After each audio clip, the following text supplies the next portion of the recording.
Chair. So pagpalain nawang ating eskwelahan, the Rizal Technological University. Amen. Alam kong noon pa lang ay pinagpala na ang ating eskwelahan, mga kapatid. Dahil kung titingnan natin, it was founded 1969. Kung paano naman ang kapuspusan ng salita ng Diyos, ang mensahe sa huling panahon na galing sa western side of the globe, sa United States of America ay nag-evangelize dito sa Pilipinas. So, where this school was founded, and dito naman ay dumating ang kabuuan ng salita ng Diyos, si Kristo.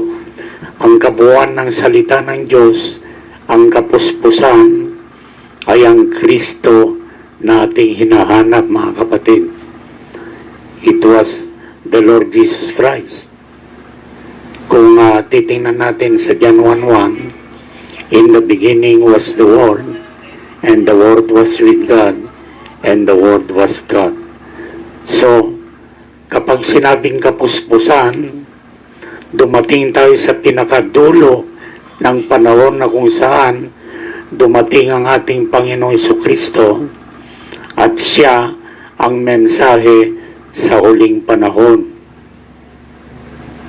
In Matthew chapter 25, verse 6, doon 10 babaeng birhen ang siyang naghihintay ng kasalan, ang tinatawag na groom. At sabi sa verse 6, and at midnight there was a cry made. Merong sigaw sa ating gabi.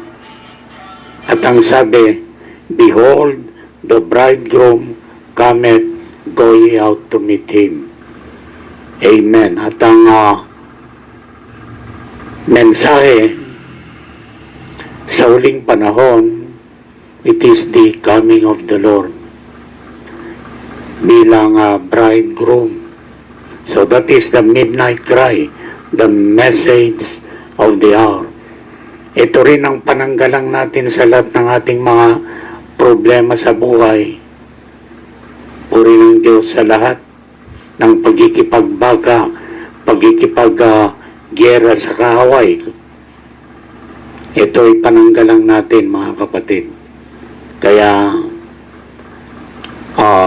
isang pagpapalang tunay ang ating makakampin, magpatuloy lang tayo sa pakikinig ng kanyang mga salita.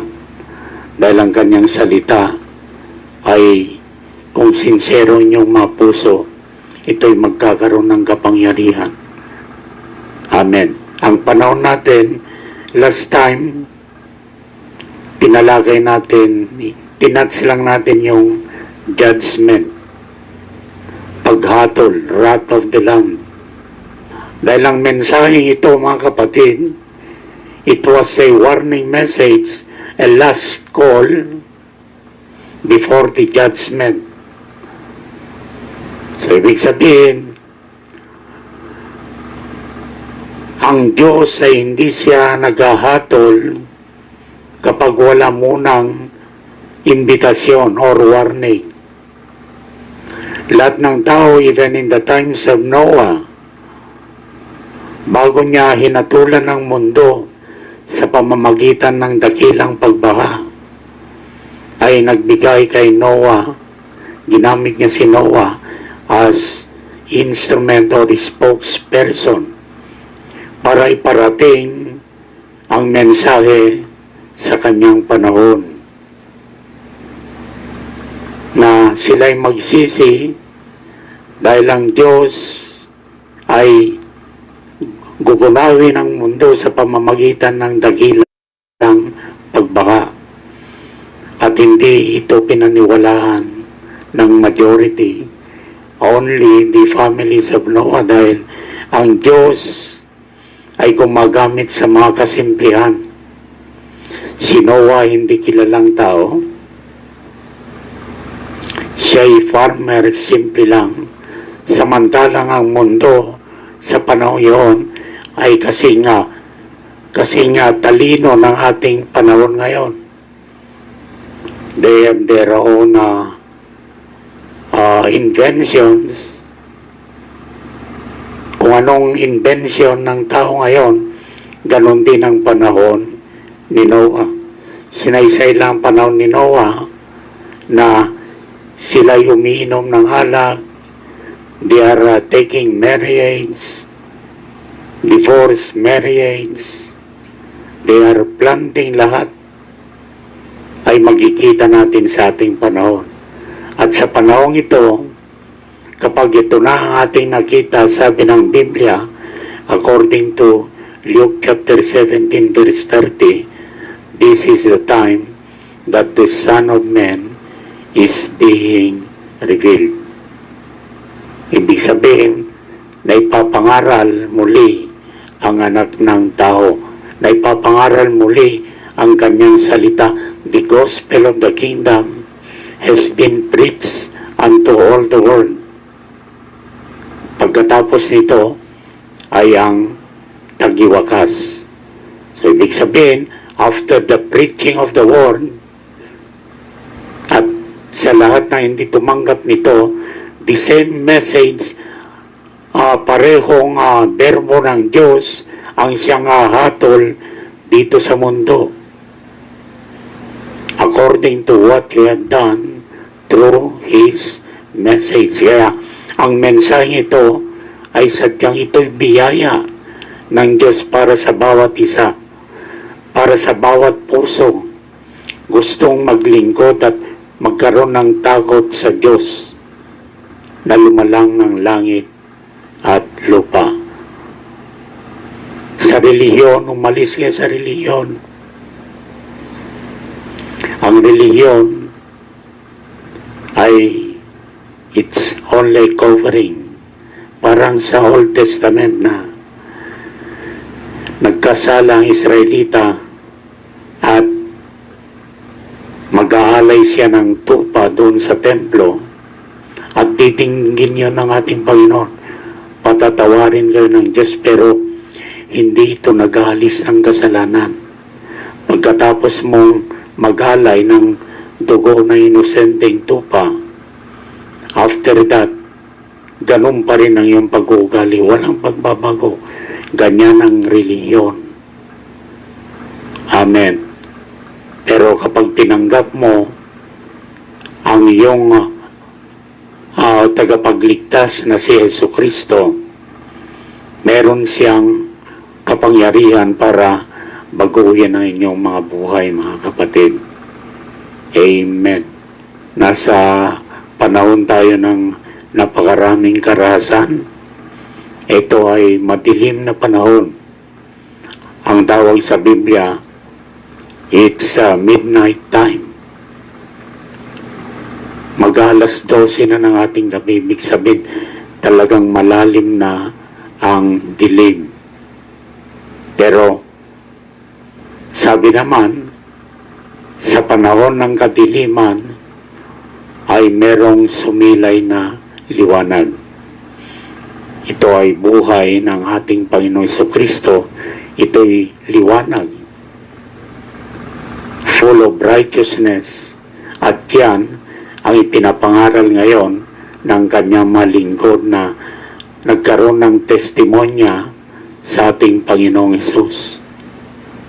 Yung tinalakay ko kanina umaga, ang testimonya ni Hesus ay ang espiritu ng propesya. Amen. Kaya ang lahat ng inyong mga napapakinggan, mga kapatid, ay pangkasalukuyang nangyayari at mangyayari pa sa mga hinaharap. Amen. Kaya ang Biblia, it is not an old Bible. Yes, yung 5 books of Moses na sinulat niya. Then after that, kay Joshua, tapos mga Judges, Ruth, then Simula kay Samuel, the first prophet in Israel, hanggang kay Malakias, so ang tawag yan, the law and the prophets. Yan ay naisulat sa iba't ibang panahon at nang pinagtagpi-tagpi ay ito'y hindi magkakasalungat.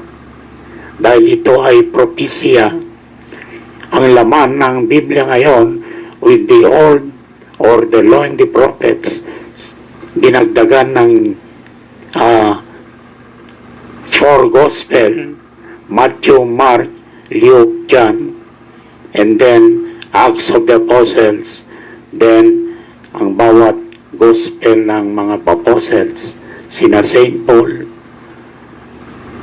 sina Peter, sina John. So lahat na ito kapag tiningnan mo sa kabuuan mga kapatid, ito ay ang Spirito or Spirit of Prophecy. It is the Lord Jesus Christ. Every chapter, every verse, every line from Genesis to Revelation ay wala kang makikita kundi ang ating Panginoong Jesucristo. Ito'y naisulat ng iba't ibang panahon, pero ang nagudyok para isulat nito ay ang Espiritu ng Diyos, the Holy Ghost. The Holy Ghost is the same in the person of Jesus Christ. His only office, the God that created the heaven and the earth, is the same Jesus Christ. He is the Father, the Creator, workings in the universe. He is the Son, being our kinsman redeemer, and He is the Holy Ghost, being to renew our character day by day. Every time that you hear the word of life, meron kayong mapapansin na nababago sa inyong mga buhay. At magpatuloy kayo mga kapatid, merong kahinatnan yan, babaguhin kayo ng ating Panginoong Jesus. Not me anymore, because I am only an instrument. I am only the spokesperson. Hindi, bago ako magsalita dito, wala akong alam kung ano aking sasabihin sa inyo mga kapatid. The only thing I know ay pwede akong magpagamit sa ating Panginoon at siya ang magsasalita para sa inyo mga kapatid. Don't mind me. Mind the word that has been spoke or that has been delivered out of the mouth of all His servants. Amen. At ito'y pagpapalain kayo ng ating Panginoon mga kapatid. So meron lang akong muli tatalakayin dito sa Biblia about what is happening in the midst of this chaos condition of the world.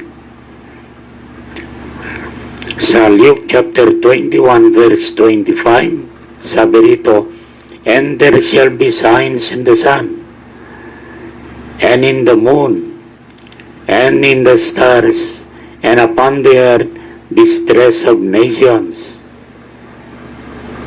Ibig sabihin, kasalatan sa mga bansa. Maraming tagutom with perplexity. The sea and the waves roaring. Sagana mga tsunami, mga kapatid. Dahil sa mga kaganapang ito, men's hearts failing them for fear. Ibig sabihin, sa lahat ng ginagawa na ng demonyo, the wrath of Satan, is to give you fear in your hearts. At alam natin na ang puso ay ang sentro ng ating mga buhay. Kapag hindi na gumalaw, hindi na tumibok ang ating mga puso dahil diyan ang gagaling ang buhay. The blood ay nagsisirculate diyan at binibigyan tayo ng buhay. Amen. At kapag ito'y tumigil, there is death. So meron ng takot sa bawat puso dahil kung titingnan natin, the sea and the waves roaring, mga daluyong. Way back in 1985, yung nangyari sa Phuket Islands, napakarami, how many thousands lives, nagkaroon ng tsunami. Yung Ormoc tragedy, floods, ilang barangay ang nalunod sa putik, napakaraming namatay, mga kapatid. So these are only distress of nations, at sa ating panahon, bawat bansa ay merong kaguluhan.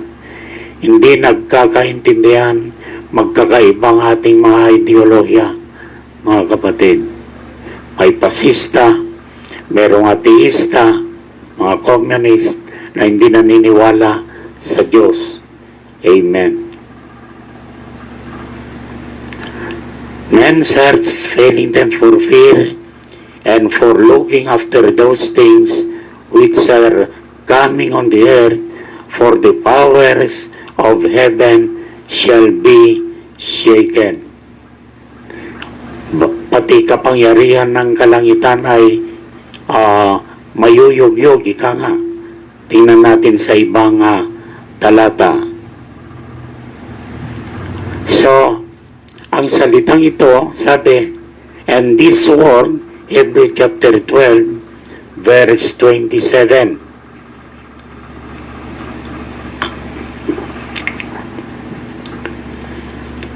And this word yet once more signifieth the removing of those things that are shaken, as of the things that are made, that those things which cannot be shaken may remain. So, ibig sabihin, hindi lang lupa ang yayanigin ng ating Panginoon, the Word, or ang verbo ng Diyos, kundi pati kalangitan, mga kapatid. At yayanigin yan, mga kapatid, para those things that can be yung hindi, what you call this, those things which cannot be shaken shall may remain. Ibig sabihin, yung karakter natin na sadyang hindi natin kayang iwanan, na parang nakadikit sa atin, yayanigin yan ng ating Panginoon. Pagpasok, pag tinanggap mo ang kanyang salita. Amen. The Word of God. Amen. So, ibig sabihin, huwag kayong mabahala kapag sincero sa inyong mapuso na tanggapin nyo ang mensahe na inyong napapakinggan ngayon, dahil sabi rito, ito yayanig sa inyo. So, ibig sabihin, lahat ng inyong mga karakter na hindi kaaya-aya ay alisin, yayanigin nating Panginoon. At ang matitira lamang dyan ay ang kang berbo ng Diyos. God, sabi rito, wherefore, sa verse 28, we, receiving a kingdom which cannot be moved, let us have grace, whereby we may serve God acceptably with reverence and godly fear. Sa verse 29, for our God is a consuming fire. Amen. Napakainam, mga kapatid. Ang Diyos o ang kanyang salita, kapag ito yung tinanggap sa inyong puso, ay natra-transform into a pillar of light, into a fire. Ito isang apoy na nandyan sa loob ninyo, mga kapatid, at yung apoy na yon, lahat, from your soul, from your mind, and even our fleshly body, na talagang sadyang naipanganak ito ng kasalanan, sa kasalanan, it will quicken. Pag sinabing quicken, yung gawang makalaman ay papatayin niya ito, mga kapatid. At bubuhayin niya ang iyong kalamnan. So, ibig sabihin, that pillar of fire that is in you. Amen. Yun ang mananatili. Kaya sabi, let us have grace whereby we may serve God acceptably with reverence and godly fear. Amen. So, nakita natin, mga kapatid. So, itong panahon na nangyayari sa ating kalagitnaan ngayon, ang Amerika ay talagang niyayanig din. Lalo na Afghanistan, nakakatakot, mga kapatid, na tila baga there is a civil war incoming in that nation. Sa bawat bansa ay merong rebellion. Amen. The one holdeth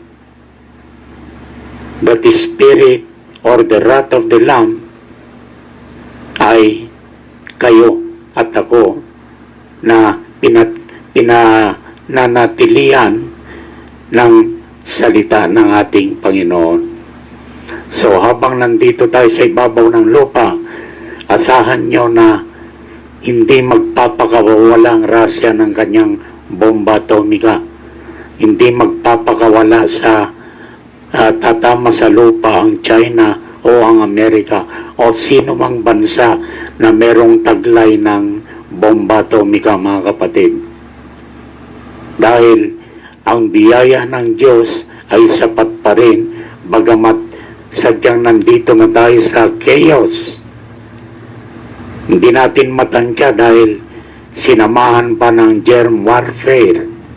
Itong pandemic na ito, ang tinatawag na germ warfare, gawa ng tao at gawa ng demonyo. Inudyukan ng evil spirit ang tao para gumawa ng sariling what you call this, sandata. Sandatang hindi nakikita, mga kapatid. Amen. At lahat ng yan, the author of death is the devil. Tayo bilang mga tao, tayo mga inosente sa lahat na ito, mga kapatid. Gumagawa tayo ng technology upang mapabuti ang kalagayan ng pamumuhay dito sa ibabaw ng lupa, pero ang hindi natin pagkakalam at the end ay natouch natin ang tinatawag na balance ecosystem in the environment. Yung law of science ay nawawalan ng kabuluhan. When God created the earth and the heaven and it was void, in 6 days ni-create niya, at yung sa pang-anim ay ang tao ang kanyang ginawa. At nakita natin na it was in the Garden of Eden. Ang lupa ay napakabuti, mga kapatid. Lahat ng creation ng Diyos ay mabuti. And the devil in the spiritual realm ay wala siyang magawa maliban na merong gagawin na taliwas doon sa law of reproduction. Dahil sa Genesis chapter 1 verse 11, sabi ng ating Panginoon, you will produce seeds according to your own. Kung kabayong ang ipapanganak mo. Kung asong ipapanganak mo. Kung pusang ipapanganak mo. Men and women, doon sa mga hayop. Sa mga insekto, ganyan din. They must reproduce by themselves. Pero pagdating sa tao, mga kapatid, dahil mag-isa si Adan nung una, inside of Adam, nandun na yung feminist at masculine. Spirit. Pinaghiwalay ito ng Diyos, kumuha na sa kaliwang tadyang ng Diyos, tadyang ni Adan ng Diyos, pinatulog niya, ginawa niyang feminine spirit or woman. At dahil dito, amen, supposed to be, para mag-reproduce yung dalawa, mag-replenish, ay through spoken word. Meron silang kapangyarihan. Dahil sila ay binigyan ng kapangyarihan ng Diyos to have dominionity in this earth. Pwedeng mabuntis si Eva na hindi walang sex na mangyayari.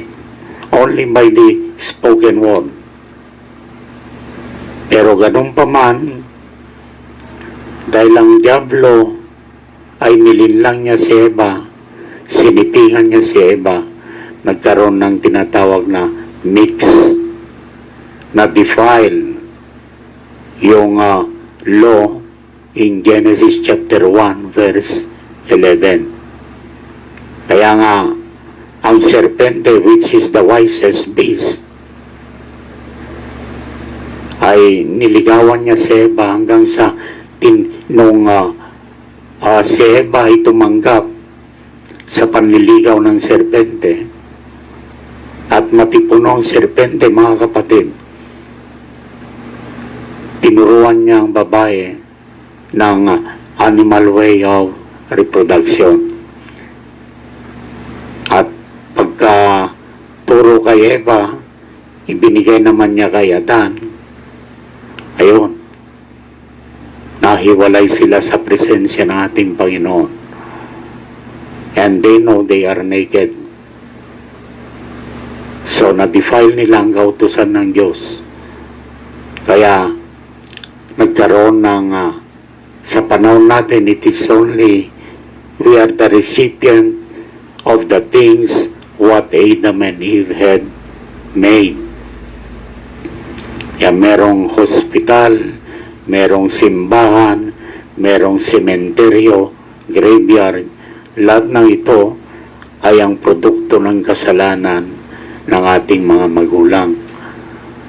Pero salamat sa ating Panginoon, pinakilala naman ng Diyos ang kanyang bugtong na anak para to make redemption. Amen. He will be our kinsman redeemer. Kaya noong tumambad at the age of 30, magta-30 years old, ang ating Panginoong Hesus, nung siya ay nagpabautismo kay John the Baptist.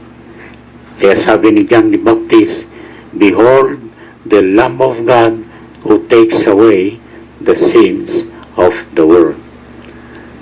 So, nung pinatay sa krus, ang ating Panginoong Hesus, siyang naging mercy seat. Sa tuwing nagkakasala ka, pwede ka nang tumingin doon sa krus. At merong pagpapatawad doon, mga kapatid, kapag sincero niyong puso sa pag-confess sa lahat na inyong mga pagkakamali. Ang kanyang banal na dugo ay aalisin niya ang ating mga kasalanan na naidikit dito sa ating mga katawang panlupa. Amen. Una sa lahat, dahil noong wala pa si Kristo, we are captive. Tayo ay nandun sa kulungan ng kasalanan. Kaya lahat ng ginagawa, bata pa tayo, puro mga kalaswan, puro mga patayan ng ating mga pinapanood. Ayaw natin yung tila baga kabanalan. Dahil sadyang tayo makasalanan, mga kapatid. Pero salamat sa biyayang ito na ibinigay ng ating Panginoon. Binigyan tayo ng buwang upang may balik tayo sa dati nating mga relasyon. Ibabalik tayo ng ating Panginoong Hesus doon sa dati nating kalagayan nung ang ating mga magulang ay hindi pa nagkasala, mga kapatid. Amen. At salamat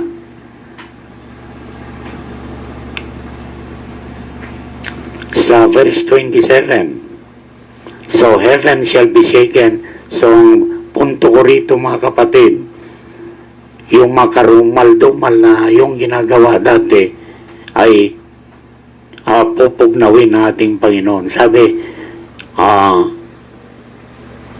the Word of God is a consuming fire. Our God is a consuming fire. Ang salitang inyong pinapakinggan, sabi ko nga sa inyo, kapag ito'y pumasok sa inyong mga puso, it will change into a pillar of fire.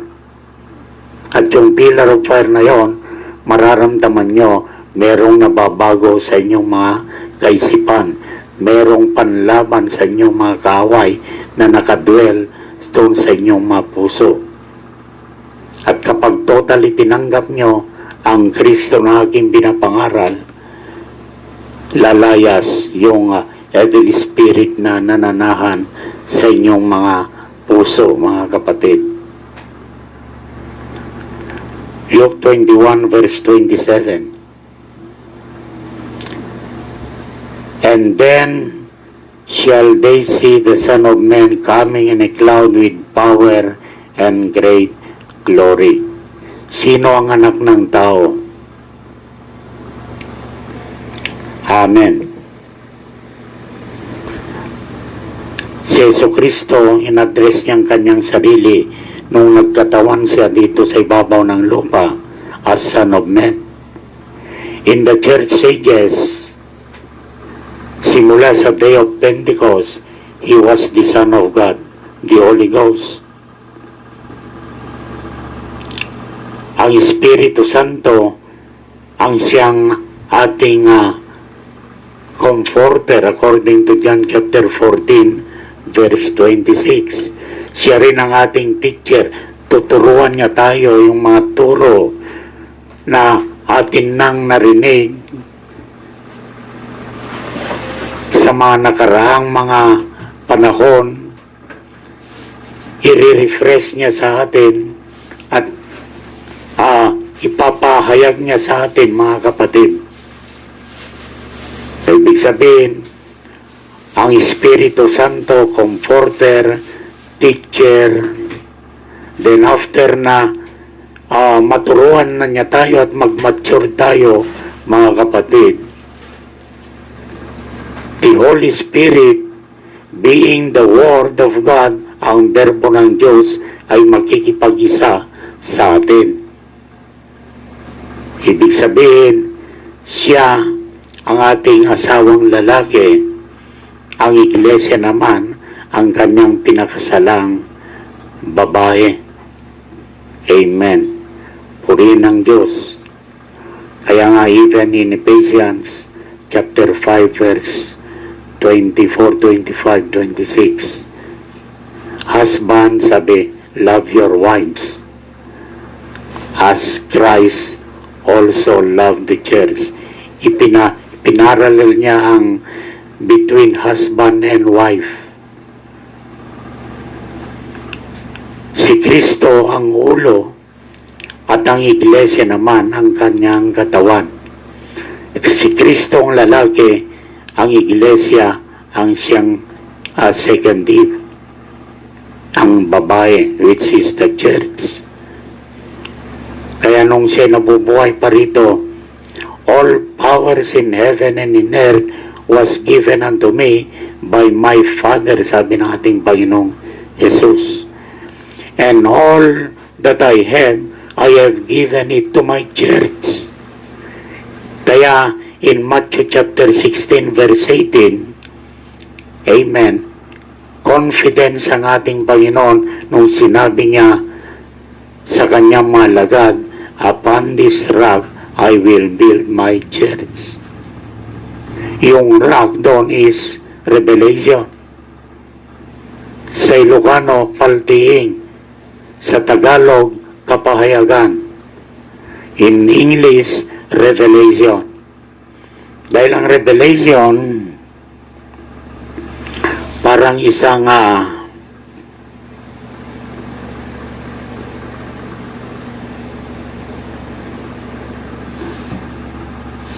dito, meron akong hawak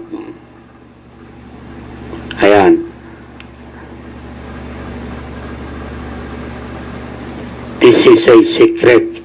Yung hawak ko, hindi nyo matanda kung ano ang aking hawak dahil merong talubong. Pag sinabing revelation, to reveal something, kailangan maalis yung lambong para hayagang makita mong misteryo na kapaloob dun sa lambong na ito.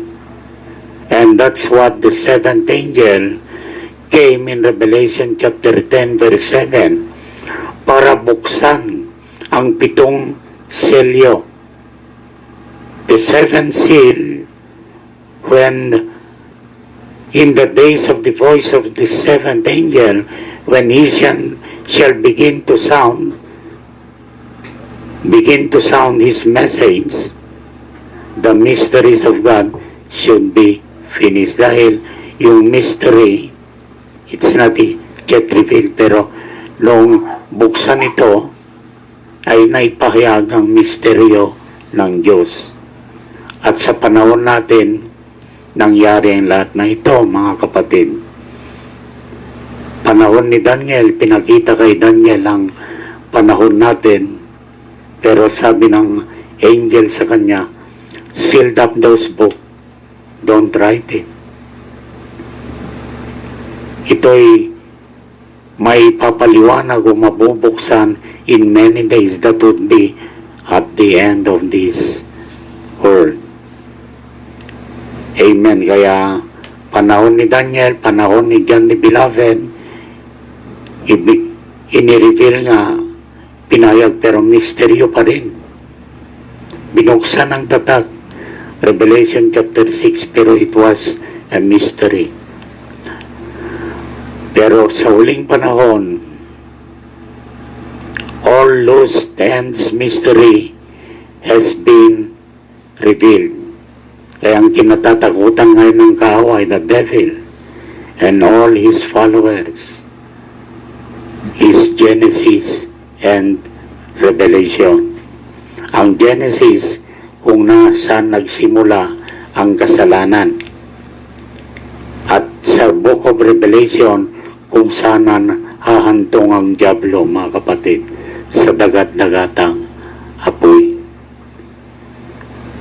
Kaya, we are at the end of the time at tila babagawala ng puknat ang pandemic after Delta variant. Ano na naman ang susunod? Paigting ng paigting, mga kapatid. Amen.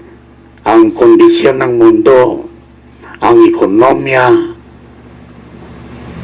ang politika, hallelujah. Sabi natin pa rin, all tables are full of vomit. Lahat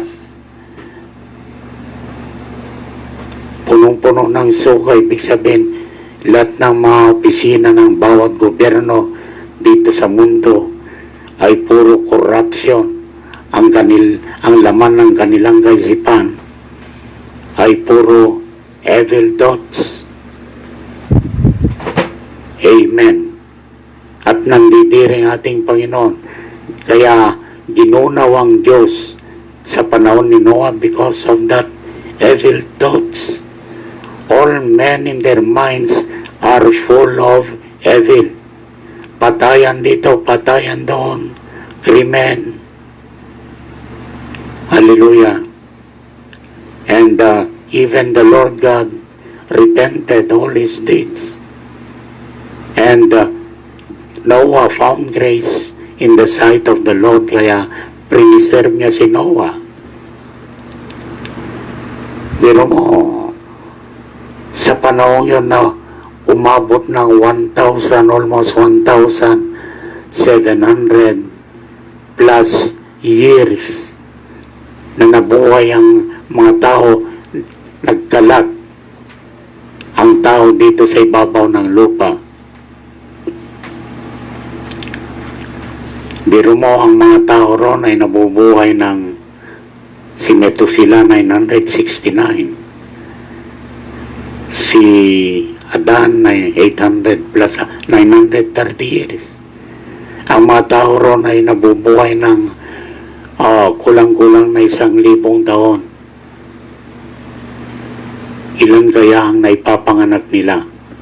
Kung every year ay nanganganak ang kanilang mga asawa at tapos yung mas anak nila nagkakanak. So, gaano kadaming tao sa panahon ni Noah, mga kapatid. Dumating yung time na nagkakitaan ang mga anak ng Diyos, sila yung lahi ni Seth at yung lahi ni Cain, which is lahi ng serpente kay Eva. Si Cain, mga kapatid, hindi anak ni Adan, anak ng serpente kay Eva. Kaya inintroduce niya ng serpente ang sexual way of reproduction, animal way of reproduction. Basahin nyo Genesis chapter 3 verse 1 to 24. Kaya nga even Darwin's theory of evolution, he cannot prove it dahil in between man and chimpanzee there is a missing link. Hindi makita ni Charles Darwin ang skeletal remains kung ano yung missing link, but it was the serpent, the wisest beast, an upright creature, hugis tao, tindig tao, lahat ng itsura ng tao pareho. Ang kaibahan lang yung kaliskis, yung balat ng ahas, ibalat mo sa'yo, yun ang serpente. Kaya tingnan mo, noong kineres ng Panginoon yung serpente, simula ngayon ay you will be cursed and ikaw na ay uusad sa ibabaw ng lupa all the days of your life. So from the wisest beast to in the reptile kingdom, yun yung ahas, mga kapatid. Kaya nandun ang kasalanan na sadyang ipinahayag sa uling panahon. Ngayon, bago ang dilim ay magpapatuloy, ay merong liwanag na inyong natutunghayan ngayon. Ay inyong napapakinggan ay ang salita ng Diyos. Ang salita ng Diyos ay liwanag. Ang salita ng Diyos ay ang buhay ni Kristo, mga kapatid. Kung titingnan nyo ang buhay ni Kristo doon sa four gospel, Matthew, Mark, Luke, John, sasaysay nyo ang buhay ng ating Panginoon. There is only three that yet you can discern in the life of Jesus Christ. Punong-puno siya ng katahimikan, punong-puno ng pagpapakumbaba, at punong-puno ng pag-ibig. Even his enemies, he prayed for it. Yung pumatay mismo mga sundalong kinasanggapan ng diablo para siya'y puksain, he prayed for it. Sabi niya, Father, forgive them, for they do not know what they are doing. So sabi ko sa inyo, we are only an innocent victims by the enemy. Akala natin by our intellect, dahil sa sarili nating lakas. No. The tree of knowledge of knowing good and evil is scientific. Technology.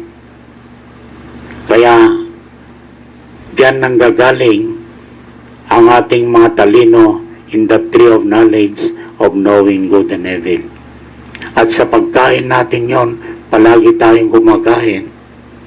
Darating ang time, at the end of this age, makikita natin na ang bawat tao nagkakaroon na ng takot. The seas are roaring, there is floods. Anong ginawa ng tao? Because of their inventions. Na deforested area, supposed to be its the habitat of wild animals. Ang ginawa ng tao, hinuli yung mga animal, nilagay, kinulong doon sa zoo for entertainment. At yung mga forested area, inalis lahat yung mga naglalaki ang punong kahoy. Ginawang woodcraft para maging magandang bahay. At ang mga kabundukan, ginawang subdivision. Kaya, even nature is groaning. We are helpless in our deeds, but praise be the name of the Lord. Sabi ng Romans chapter 8.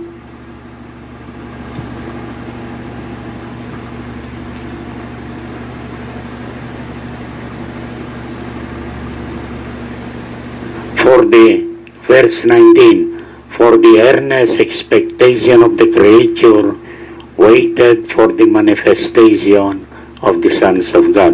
Wait, the manifestation of the sons of God, meron silang gagawin. For the creature was made subject to vanity. Nakita niyo mga kapatid, lahat ng creation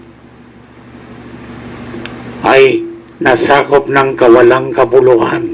Kala natin napagandang ating mga buhay, pero marami tayong sinisira sa tinatawag na environmental ecosystem. Kaya dahil sa nakita nila na ang mundo is already dying, ay sinusubukan nilang i-explore ang Mars. Baka pwedeng lipatan ng mga tao. Pero kulong na tayo dito sa mundo, mga kapatid. There is only one that can change this environment. Ang berbo ng Diyos. Mangyayari yan, mga kapatid. For the creature was made subject to vanity, not willingly, but by reason of him which subjected the same in hope. Verse 21, because the creature itself also shall be delivered from the bondage of corruption into the glorious liberty of the children of God.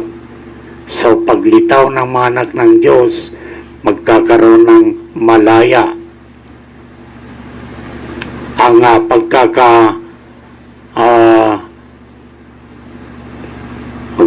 bondage of corruption, mapapalaya, mga kapatid. Pagkalipin ng kabulukan ay palalayain ng mga anak ng Diyos. For we know that the whole creation groaneth and travaileth in pain together until now. How much more sa panahon nito, mga kapatid? Na-explore nilang dagat kung paano ma-convert into money para yumaman na isang bansa, the natural resources in our sea, in the land. Amen.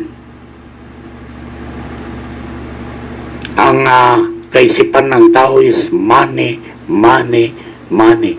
And the love of money is the root of all evil. Amen. Verse 23. And not only they, but ourselves also, which have the first fruits of the Spirit, even we, ourselves, grown within ourselves, waiting for the adoption, to wit, the redemption of our body. Even the sons of God, the manifested sons of God, they are groaning within themselves. Anong kanilang inintay? The redemption of their body. Ang pagpapalit ng kanilang mga katawan. So, from glory to glory, our vile body is changing. Habang nakikinig kayo ng kanyang masalita, merong pagbabago paunti-unti. Amen. So when we say redemption, pagkatubos. Marami tayong even in Ephesians 4:30 about the redemption. And grieve not the Holy Spirit of God, whereby ye are sealed unto the day of redemption. Pagkatubos. Ang pagkatubos ay ang pagpapalit ng ating katawang panlupa to glorify a glorified body. Amen. Palagi na nating tinatalakay rito ang rapture. Merong rapture na magaganap, and that is the closing end of grace dito sa atin. At magpapatuloy ang pangangaral ng salita ng Diyos pero wala nang buhay. Relihiyon na lang, denominasyon na lang. Merong gift of healing, magpapatuloy marahil. Pero yung buhay ay wala. Mga kapatid, this is the end of time. Ako'y natasan ng Panginoon to be a pastor in this end time. Amen. Kagaya ng palagi kong sinasaysay sa lahat na aking mamahal sa buhay. Maybe at the age of 4, when the message came down in the west coast of America to reveal the seven seal mystery, that is the time that when my grandfather asked me, what profession must I be when I grow older? And I just lift up my hands and said to my grandfather to become a pastor in this end time generation. And in my own thought, there is a twinkling of an eye, an instant change, then we shall be in heaven. And that is the rapture. Kita niyo mga kapatid, batang musmos, ganito ang karakter. What is the significance? Anong kaalam-alam ko sa mga nangyayari ngayon? So it was only proven when the Lord called me by still small voice, when He said unto me, my son, come now unto me. Then little by little, and now I knew I was already predestined even when I was a child. But in the Bible, before the foundation of the world, we are already called up. We are predestined to become sons of God in this end time, a manifested Son of God. Mga kapatid, Amen. I have no power, but the world has its own power. Wala akong kapangyarihan para baguhin kayo mga kapatid. Pero ang salita na inyong napapakinggan, ang siyang may kapangyarihan para baguhin ang inyong mga pag-uugali. At kung kailangan niyo siya, be sincere enough, confess your faults, at titinggin kayo ng ating Panginoon. Amen. So bagong lahat, I want to pray. Even my co-minister wants to be prayed for. My associate minister in Bulu, Brother Rosie, merong problema na in his own business, but it's not a problem. So our God is the master of all the problems. He's the master of the wind. is in full control. All things work together. So, ang aking mga kapatid na nasa Bulacan na tila baga sinisinat at tila baga kinakapitan ng COVID-19, huwag tayong matakot. COVID-19 ay bibigyan lang tayo ng takot yan, but He has no power to deal death within us. Kung marami na siyang pinatay, amen, huwag tayong matakot. We have powers in His mighty name. So let us pray. Panginoon Diyos na makapangyarihan sa lahat, I pray for my co-minister, Brother Rosie, of all his walk in these troublous times, Panginoon. His businesses, sa lahat ng kanyang gawin, Panginoon. It's your own will. Palakasin mo aking kapatid to become like you. So, there will come a time, Lord, that his testimony will be preached again. Our testimony in you has been preached unto our clients. Ang aking mga kapatiran sa Bulacan, salamat sa mga dumaan ng COVID, pero sila'y pinagaling nating Panginoon. And we pray further, Panginoon, naming mga kapatid, Sister Raquel, Sister Ella, and Brother Alvi, na sa isang bubungan na merong sinat ngayon, kapangyarihan ng kaaway. Wala kang karapatan. Kung meron man, haleluya, marahil ito'y pahintulot ng aming Diyos upang lalong kami lumakas ang aming pananampalataya para durugin ka sa espiritu ng apoy. I pray you, COVID-19, hallelujah, Lord, by your power and might, O God, pumasok ka sa aking mga kapatid at ito'y magiging apoy para sa kanila. Ibsan mo naman ang kanilang nararamdaman to face these destined calamities in our lives. Amen. May you give faith and power unto my sister in the name of our Lord Jesus Christ, by the Holy Ghost and with fire.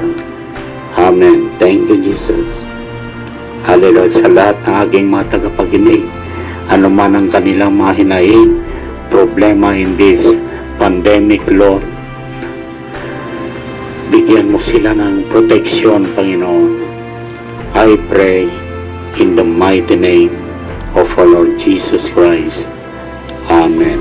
Aking kapatid na nasa malayo, mag-isa siya ron, Panginoon.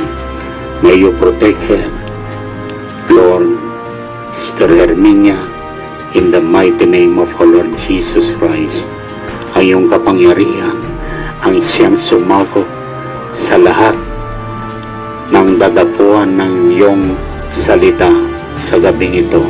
Sa aking mga estudyante, lahat ng aking mga co-teacher, hallelujah, from the administration, faculty, and students of the Rizal Technological University, pagpalain mo silang lahat at ingatan. Panginoon, salamat po. Niling ko po ito sa dakilang pangalan ng aming Panginoong Jesucristo. Amen. Puri ng Diyos. God bless you all, saints.